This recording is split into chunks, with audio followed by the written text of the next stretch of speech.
Meseches Bava Kamma Daf Chav Hey begins immediately following the Mishnah, which introduces the concept of Daya Lovay Min Hadin Liyas Kenidain, and the Daf will be discussing the concept of Daya and how we apply it, whether everyone agrees to it, and how you can do without it. So the concept again is we've seen that there was a Kal V'Chemer that the Mishnah has brought to try to say that you should be Chayev Nezek Shalem for Karen in Rishos HaNezek at Kal V'Chemer from Karen in Rishos Harabim, which is Chatzi Nezek.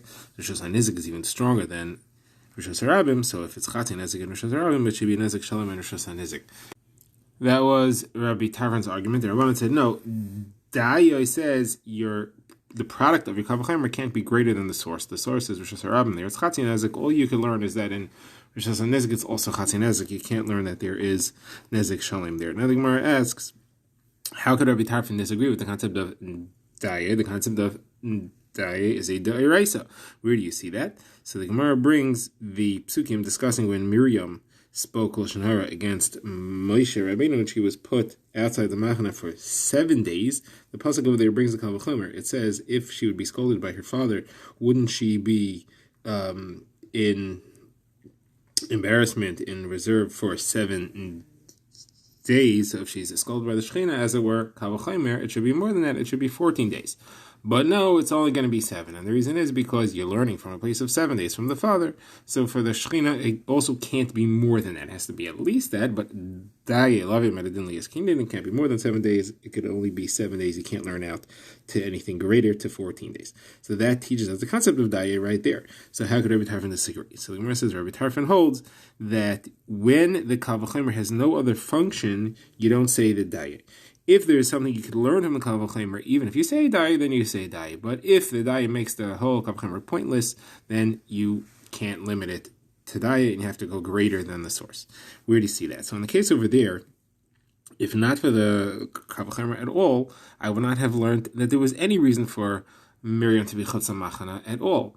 The Kal V'Chomer would have told me 14 days, and the Daya says, no, bring it back down to 7 days. But without the Kal V'Chomer, I would have said nothing. Kal V'Chomer teaches me the 7 days. I have no other source for the 7 days besides the Kal V'Chomer from her being scolded by her father. However, in our case, the Nezek in Rishos HaNezek would be Chatzi Nezek without a Kal V'Chomer. The Torah said that a Karen pays Chatzi Nezek, did not differentiate between where it is, and therefore the Torah is telling me whether it's just Rishos Harabim or Rishos HaNezek, it's going to be Chatzi Nezek. Kal V'Chomer therefore has no function other than to tell me greater. So you cannot you cannot use the Daya to limit the Kal V'Chomer to only Chatzi Nezek, because then I don't need the Kal V'Chomer, it does nothing, and therefore you can't use the Daya.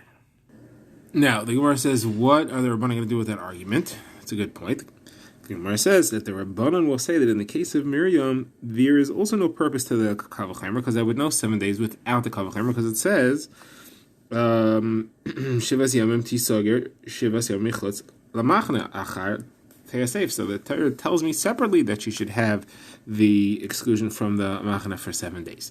So I don't need the Kal V'Chomer to tell me that. I already know 7 days. Obviously, the Kal V'Chomer applies even in a case where the Kal V'Chomer has no other function other than to tell me the 14 days, other than to tell me the extra, you still don't say it. You lose the Kal V'Chomer if you have the Daya, because that's what's happening there. We say the Daya, even though Kal V'Chomer has no other function, and it has no other function because the pasuk says the 7 days.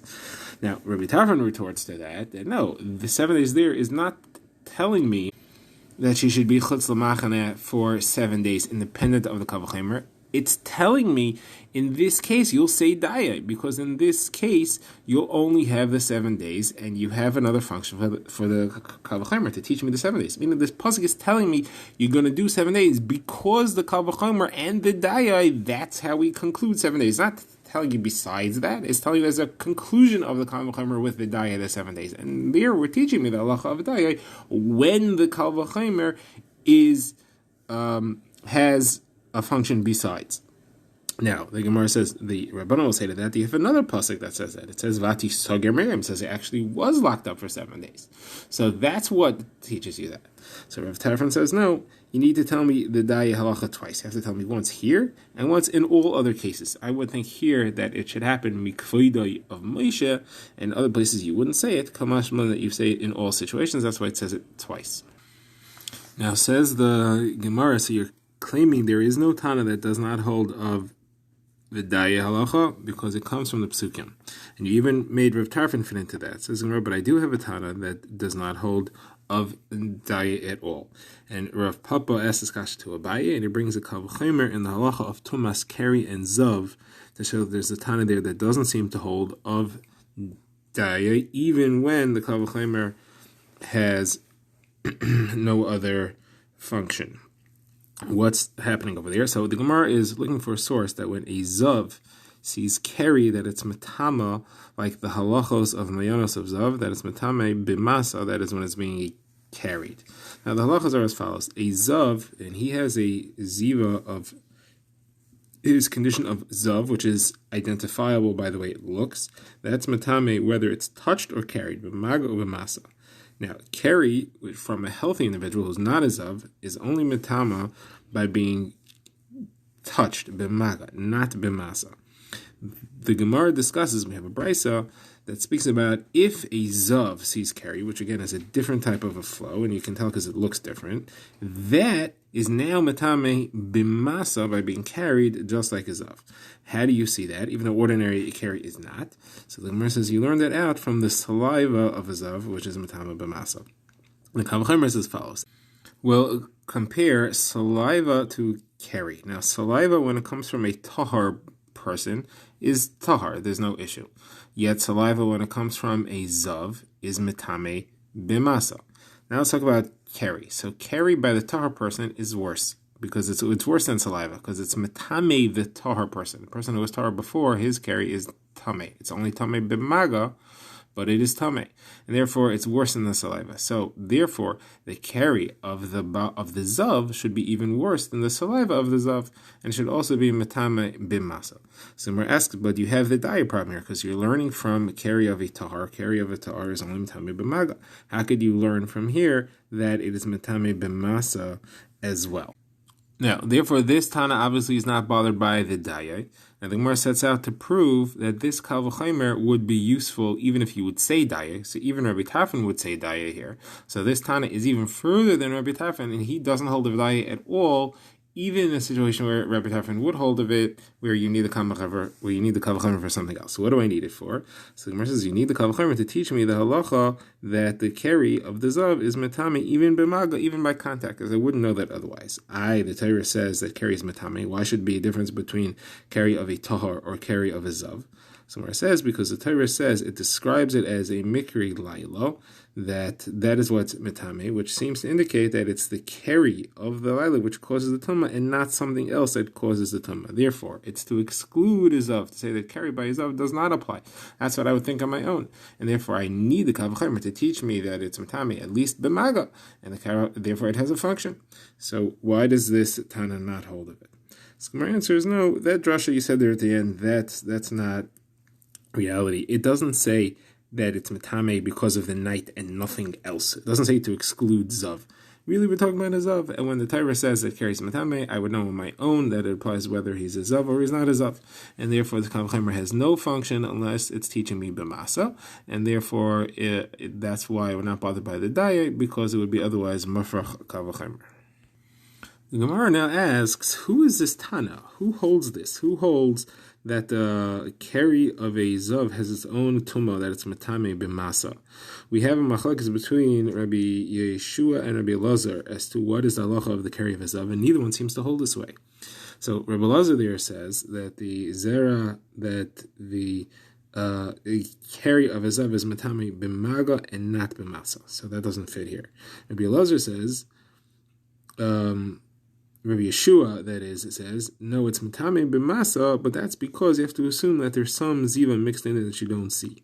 But that means he also agrees that the Keri itself, would it be pure, would be metame only b'maga and not b'masa. And that means that the Kal V'chomer is not relevant. The Kal V'chomer is teaching me the halacha of the Keri, not that there's something mixed into the Keri. That's not relevant to what the halacha of the Keri is. So where do you see anybody who holds this way, like this Tana that we're showing, that holds that the Keri itself, without anything mixed in, is metame b'maga and b'masa? So, as you see it in another Mishnah, we have a Mishnah that discusses the levels of Tumah.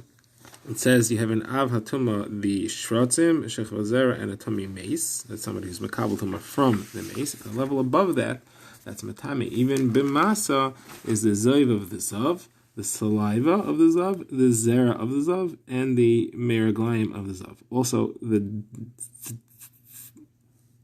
Dam of a Nida. All these are Matami, Bimaga, and Bimasa. So therefore, he said clearly that it was the Shech Vazera of the Zav is Matami Bimasa. So Gemara says, how do you know that's because of a Kavach Chaimer and because the din of the Keri itself is Matami Bimasa? Maybe, like we said, in Rabbi Yeshua, it's because there must be some Zayv mixed in there.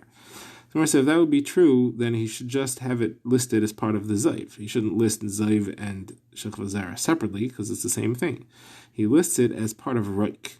It's part of saliva, and that's because it's learned out of saliva through the Kavach Chaimer, like we said before. Gemara now says we seem to have another Tana that does not hold up Daya at all, even when the Kavach Chaimer has a function for something else, and that's discussing the halachos of tumas oil of a mat. Now, the Torah, when it describes tumas oil, it says that any clothing or klior, something which is made of leather, or any cleave which is wood, which is in a room with the mace, becomes tamei tumas oil. What about a mat? It doesn't count as any of those things. So the Gemara wants to say Kavach Chaimer from the tuma of pacham ketanim of a zav. The halacha is that a zav is not matame pacham ketanim because it's only matame if he can sit on something or tumas hesed, or if he could put something inside. These are pacham ketanim; they are very small. You can't fit your finger into them, and they are made of cheres that are only matame from inside. So they can become tamei from a zav. However, although they can become tamei from a zav, they could become tamei tumas oil because they count as a kli in a room with a mace, and therefore you see that tumas oil is stronger than tumas zav in pacham ketanim. So as far as the mats, since a mat can be stood on or sat on by a zav, that's tumas medrash. Anything which a zav stands on or sits on or lies upon is matame. Therefore, they should certainly become tamei tumas oil because tumas oil is stronger than tumas medrash. Now, when we're talking about tumas oil here, we're talking about tumas shiva. It becomes tamei 7 days, like anything which is tamei mace. That is being learned from tumas zav, which is only tamei for 1 day. So therefore, what happened to the dayai? And here, you don't tell me that that you can't say the daya because it would ruin the Kavach Chaimer. It's not true. You need it even to teach me the tumah of 1 day.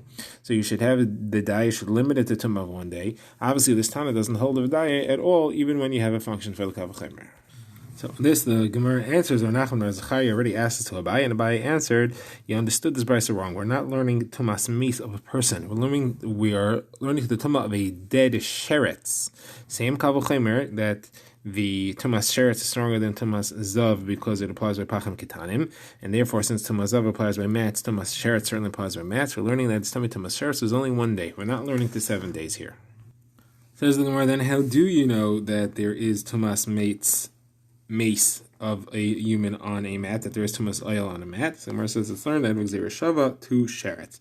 It says by sheretz beged and or, and it also says by a mace beged and or. That links to two, just like a sheretz is matame a mat, a mace is also matame a mat. So the Gemara says this has to be extra, because if it be extra, then you could say this Gzeira Shava, even though there's a potential pircha, because there is a potential pircha. The potential pircha is that sheretz has a stricter halacha, and that a sheretz is that it's matame in the size of an adasha, the size of a lentil, while a mace is only matame in the size of a gizayis. So the Gemara says yes, it is extra. Where is it extra? Because you do not have to say or and veged by sheretz, and the reason is because it's linked to Shech Vazera, where it says that. It says oy yesh asher tesim mi menu Shech Vazera, and it says oy yesh asher yiga b'chol sheretz. That links the two. I should be able to learn beged and or from Shech Vazera to sheretz. Why is it said by sheretz? Obviously, it's extra to link it to the tumas mace of oil for the purpose of making this Gzeira Shava. So the Gemara asks, you're only showing me that it's extra on one side of the Shava. You're only showing me that by sheretz is extra. Where do you see that by tumas mace is extra? Now there's the machlekes says it has to be extra on both ends of the Gzeira Shava in order to avoid a pircha. According to the Manyamar that says as long as it's extra in one place, it's enough to avoid the pircha, you're good. But what about according to the other Manyamar, where is it extra by tumas oil? Says the Gemara, no, it is extra to say veged and or by mace as well, and that is because again there is a hekesh between the tumas mace of oil and Shech Vazera. By Shech Vazera it says So it says that links it to everything else, and it says beged and ar b'shech shouldn't have to say it by mace. Why is it say it by mace? Obviously, it's extra for the purpose of making the gzeira shava to sheretz, and therefore both sheretz and mace are extra when it says beged and ar. It's extra on both sides, even according to the money where you need it to be extra on both sides to be able to avoid a pircha. You have it. This is going not so fast. There's a machlekes if you were to learn from shechva zera to tumas meis the halacha of beged and or, you would have to learn that it's only tamei tumas erev. You wouldn't be able to learn tumas shiva, and that's a machlekes called doin minei ba'asra or doin minei umina. So when you bring the halacha from shechva zera to tumas meis, are you going to also have to bring along the halacha of tumas erev, or could you say no? You bring the halacha that it's metame, and how long it's metame for? That you use the local halachas of tumas meis. So according to the opinion, you're going to have to bring along the halachas of tumas erev. You can't learn beged and ar from shechva zera, and therefore it's not extra. So what are you going to do according to that opinion? Answers the Gemara. Rava says no, you could, because even if you were to learn from shechva zera, it would still be 7 days. Why? Because it's gzeras hakassav, but all tumas meis is 7 days. It says v'chibasa megdechem yom hashvi. All tumas meis has to be 7 days. Even according to the opinion that I should bring the halacha of tumas erev, I won't. I'll have to say that it'll be 7 days.